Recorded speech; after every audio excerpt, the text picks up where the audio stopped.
കാലത്തിന് മായ്ക്കാൻ കഴിയാത്ത ചരിത്രത്തിന്റെ ഏടുകളിലെ ഏഷ്യയുടെ കിരീടം, മഹാകവി ഗോമേറിന്റെ ജന്മസ്ഥലം, ക്രൈസ്തവ രക്തസാക്ഷിയായിരുന്ന പോളികാർപ്പിന്റെ പാദങ്ങൾ പതിഞ്ഞ അനുഗ്രഹീതമായ ചരിത്രഭൂമി, സുഗന്ധവ്യഞ്ജനങ്ങളുടെ കലവറയായ സമ്പന്നമായ രാജ്യം.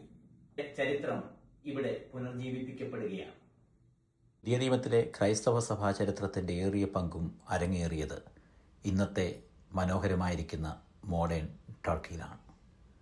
പൗലോസും യോഹന്നാനും തിമോത്തിയോസും ലൂക്കോസും യേശുക്രിസ്തുവിൻ്റെ മാതാവ് വിശുദ്ധ മറിയവും ഒക്കെ സഞ്ചരിച്ച സ്ഥലങ്ങൾ. റോമൻ, ഗ്രീക്ക്, ബൈസന്റൈൻ, ടോമിയൻ സംസ്കാരത്തിൻ്റെ അനേക അവശിഷ്ടങ്ങൾ ഇന്നും ശേഷിക്കുന്ന